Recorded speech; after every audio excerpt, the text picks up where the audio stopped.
As we've been reporting, President Trump announced Monday he's taking hydroxychloroquine to guard against COVID-19. But the FDA has warned people to not take hydroxychloroquine outside of a hospital or to prevent disease. Let's bring in Dr. Bob Lahita. He's a professor of medicine at New York Medical College and chairman of medicine at St. Joseph Health System in Paterson, New Jersey. Dr. Lahita, thanks very much for being with us. Thanks, Elaine, for having me. So first of all, explain what hydroxychloroquine is and what it's most commonly used for. Okay, so this is an anti-malarial drug. It's related to the drug chloroquine. It is widely used to treat diseases like rheumatoid arthritis, systemic lupus erythematosus, Sjögren's syndrome, and other rheumatic diseases. It's commonly used because it's a fairly safe drug when used by itself for those diseases in specific doses. It has never been used for COVID-19, nor do we recommend that it be used for COVID-19 because it has side effects, and those side effects are very numerous. So I want to get into that in just a moment. So the FDA has said that hydroxychloroquine should only be used on hospitalized COVID-19 patients. Why should this drug only be used in a hospital? Well, the drug has a side effect because it is what we call a lipophilic drug, and it really affects the rhythm of the heart in some patients. By that I mean there's an interval in the electrocardiogram for during polarization of the heart, which is an electrical system within the heart, and it widens what are called the QT interval. And the QT interval, if it gets really wide, runs or risks the patient for having an irregular heartbeat or an arrhythmia, which could be death-dealing. And that's why we don't use it very readily with COVID patients, except in the hospital where they can be monitored. Now, I'm not sure the hydroxychloroquine by itself is what we're talking here, but rather the combination of hydroxychloroquine with zithromycin or Zithromax, as it's known.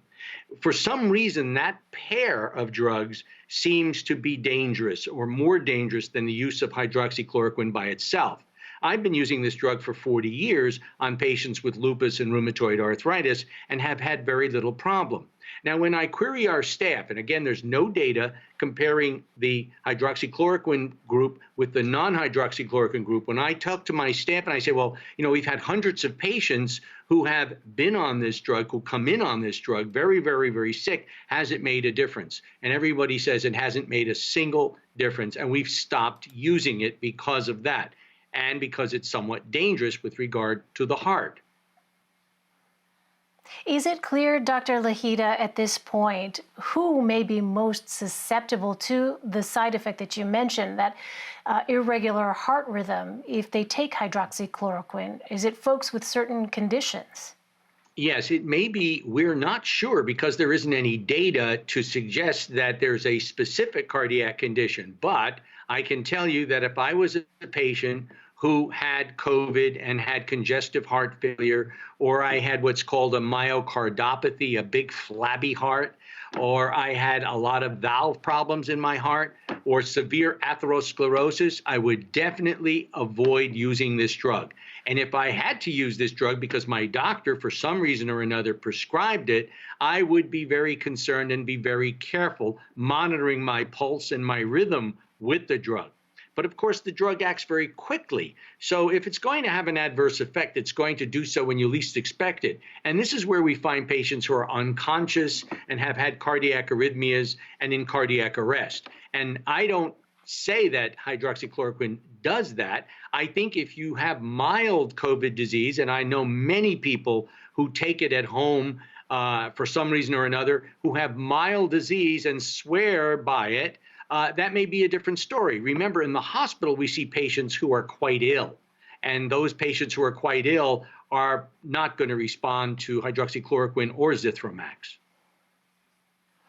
Doctor, I don't know if there's enough data yet to know this, but can you look at a patient's history, previous medical history, and determine how likely it is that that person might develop health complications after they take hydroxychloroquine? No, there's no way of telling, looking at a patient's history, that they would or would not develop complications. We call that kind of a reaction an idiosyncratic reaction, meaning it just happens out of the blue. We can have a perfectly healthy individual who's on hydroxychloroquine and the additional drug Zithromax to try to prevent COVID-19, and they may be the one that have the adverse effect. They may be perfectly healthy. We simply don't know. You know that we see patients who are quite healthy in their 20s and 30s who get COVID-19, who go on to be ventilated, and some of them actually die. And we have no idea why that happens either. So we're in a really an interesting and dangerous area when we are going to say that you should take hydroxychloroquine for COVID-19. It's a very nice antiparasitic, a great immunosuppressive drug. I have used it in my rheumatic diseases. I happen to be a specialist in the rheumatic diseases, and I use it all the time. And it's been very safe in our hands when we monitor patients, outpatients, not patients with severe COVID-19 viremia. That's a different ballgame entirely.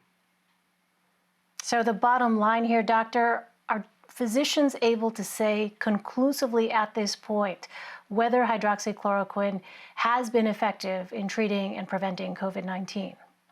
We can say conclusively that it has no effect in hospitalized patients that we see. We have had no effect on several hundred patients that we've looked at.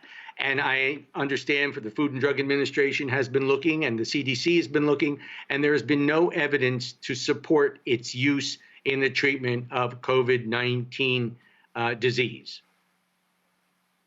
All right, Dr. Bob Lahita, really important for us to hear your perspective on this. Thank you so much for joining us. Thank you, Elaine, for having me.